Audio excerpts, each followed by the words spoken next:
Dedem ve babam deveye binerdi. Ben Mercedes'e bindim. Oğlum Land Rover'a biniyor. Oğlu da Land Rover'a binecek. Ama onun oğlu tekrar deveye binecek.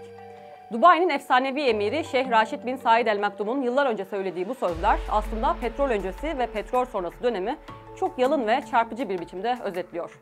Petrol sonrası dönem ayrı bir videonun konusu. Bu videoda biz Orta Doğu'da petrolün tarihini ve bölgeyi nasıl şekillendirdiğini 10 başlıkta anlatacağız.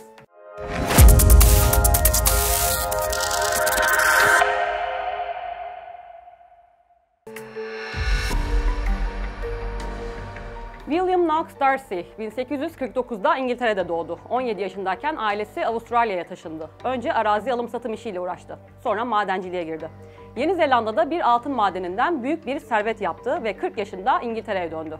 İngiltere'de servetini eğlence ve at yarışlarında tüketirken, 1900'de Paris'te düzenlenen Dünya Fuarı'na İran'ın temsilcisi olarak katılan Antoine Kitapçı Han'la tanıştı. Kitapçı Han, daha önce İran'da arkeolojik araştırmalar yapmak üzere bulunan Fransız bir arkeoloğun Jack de Morgan'ın raporlarından bahsederek İran'ın batısında uzanan Zagros dağlarında petrol yatakları olabileceğini iddia etti ve onu yatırım yapmaya teşvik etti.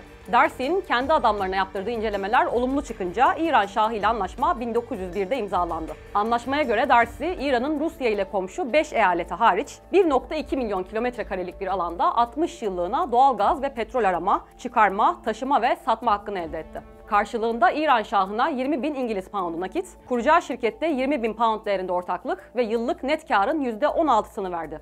Tam 7 yıl sonra Basra Körfezi'nin 200 kilometre kuzeyinde Zagros dağlarının eteklerindeki Mescid-i Süleyman kentinde önemli miktarda petrol rezervi bulundu. Ancak o tarih itibarıyla arama masraflarını sürdüremeyen Darcy hisselerini satmıştı bile. O artık sadece İran'daki petrolü çıkaran ve satan Anglo-Persian Oil Company'nin müdürüydü.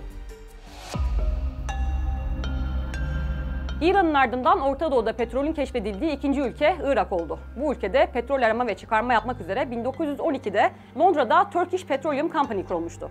2 yıl sonra şirkete dönemin Osmanlı sadrazamı Said Halim tarafından Musul ve Bağdat eyaletlerinde petrol arama ve çıkarma izni verildi. Ancak bu iznin verilmesinin hemen ardından 1. Dünya Savaşı patladı ve Irak'ta petrol arama faaliyeti durdu.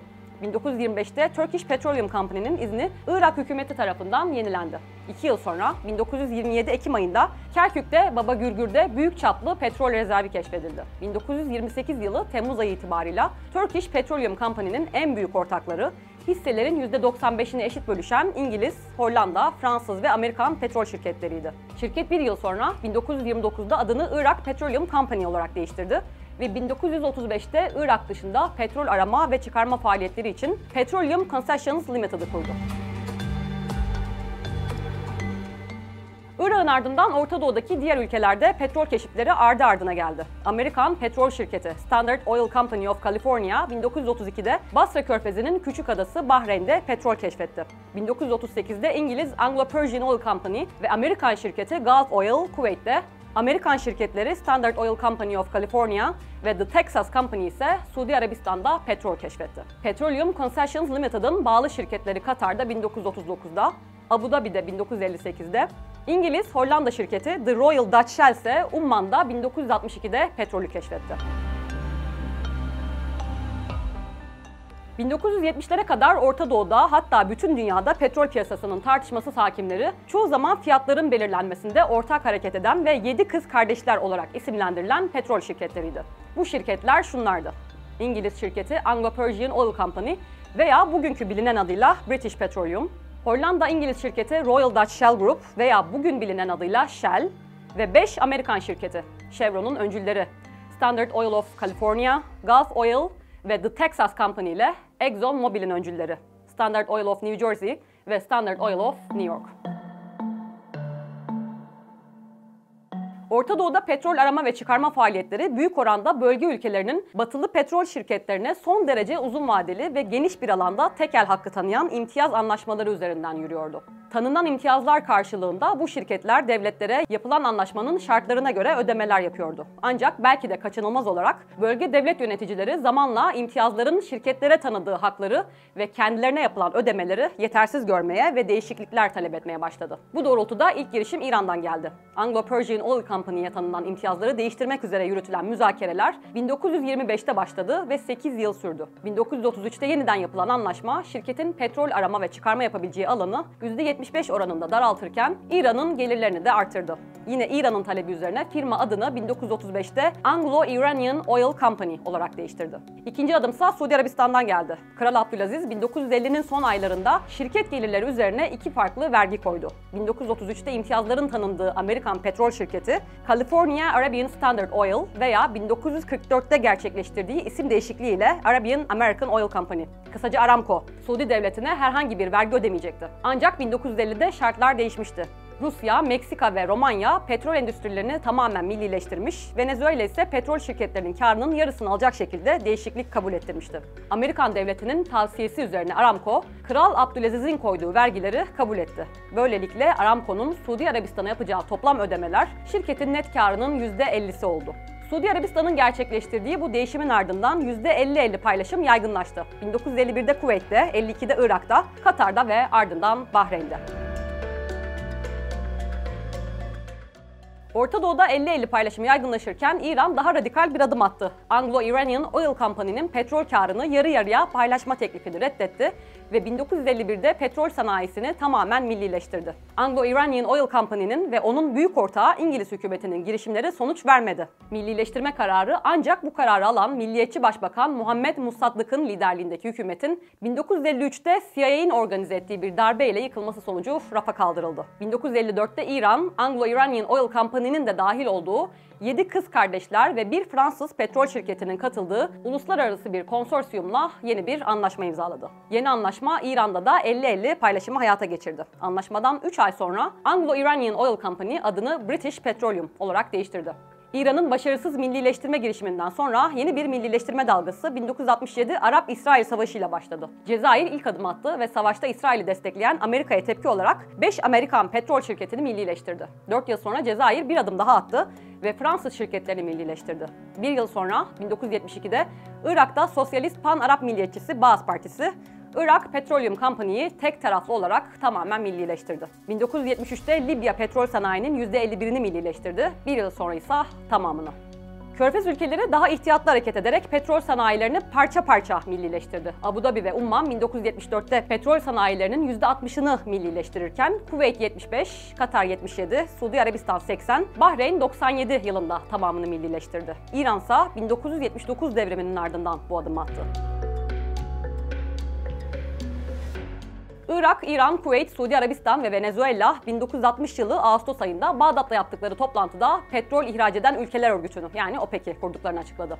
Bu ülkelerin amacı petrol şirketlerine karşı ortak bir duruş belirleyebilmek ve özellikle petrol fiyatlarının belirlenmesinde daha etkin rol alabilmekti. Takip eden yıllarda diğer petrol ihracatçısı ülkeler de katıldı. Orta Doğu'dan Katar 1961, daha sonra Birleşik Arap Emirlikleri'nin başkenti olacak Abu Dhabi ise 1967 yılında örgüte katıldı. Ancak OPEC ilk yıllarında etkin olamadı. 1973 yılı Ekim ayında ise Arap-İsrail Savaşı patladı. Bu Basra Körfezi'ne kıyısı olan OPEC üyeleriyle diğer OPEC üyesi Arap ülkelerinin ortak hareket edebilmelerinin ve petrolü bir dış politika silahı olarak kullanabilmelerinin zeminini sağladı. Üretimi kısıtlama kararları alındı. Daha da önemlisi başta Amerika olmak üzere savaşta İsrail'i destekleyen ülkelere petrol ambargosu kararı alındı. Neticede ham petrol fiyatları fırladı. 1973 Eylül ayında Dubai piyasası ham petrol varil fiyatı $2.70'ti. Çok değil, yalnızca 4 ay sonra ise tam $13. Yaklaşık 4 katlık bu artış birinci petrol krizi olarak anılacaktı. 1970'lerin sonunda ikinci petrol krizi geldi. Olaylar OPEC'in kontrolü dışında gelişti ve OPEC'e daha yapıcı bir rol oynama fırsatı sundu. İlk olarak 1978'in son aylarında İran'da petrol sanayisini de etkileyen sokak protestoları başladı. Protestolar Şubat ayında Şah'ı yıktı ve rejim değişikliği getirdi. Derken 1979 Kasım'ında Tahran'daki Amerikan Büyükelçiliği basıldı ve elçilikteki 52 kişi esir alındı. Bir ay sonra Sovyetler Birliği Afganistan'ı işgal etti. 9 ay sonra 1980 Eylül'ünde Irak, İran'a saldırdı ve 8 yıl sürecek savaşı başlattı. Bu süre boyunca OPEC ülkeleri özellikle İran ve daha sonra Irak'taki petrol kısıntılarını üretimlerini artırarak karşılamaya çabaladı ve bunda büyük oranda başarılı oldu. Ancak olayların ardı ardına gelişi gelişmiş ülkelerde petrol stoklamayı tetikledi ve petrole talebi artırdı. 1978 yılı Eylül ayında Dubai piyasasında $12.80 satılan ham petrol fiyatı 1980'in sonunda neredeyse $40 bulmuştu. çeşitli faktörler petrol fiyatlarını düşüşe geçirdi. Petrol stoklama furyasının sona ermesi, Amerika başta olmak üzere gelişmiş ülkelerde takip edilen sıkı para politikaları, alternatif petrol rezervlerinin bulunması ve OPEC dışı üretimin artması gibi. Düşen fiyatlar karşısında OPEC ortak bir tutum belirleyemedi. Hatta Suudi Arabistan 1985 yazında fiyat savaşı başlattı. Petrol üreticisi ülkelerin tekrar ortak politika belirleme girişimleri oldu. Ancak OPEC bir daha 1970'lerdeki etkinliğine ulaşamadı. 1980'lerde başlayan finansallaşma, özellikle petrol piyasasında da yaygınlaşacak olan vadeli işlemler ve Çin ve Hindistan'ın da yeni ithalatçılar olarak ortaya çıkışı, ham petrol fiyatını tarihi zirvelere taşırken, aynı zamanda petrol fiyatlarının oynaklığını daha önce görülmemiş oranda arttırdı.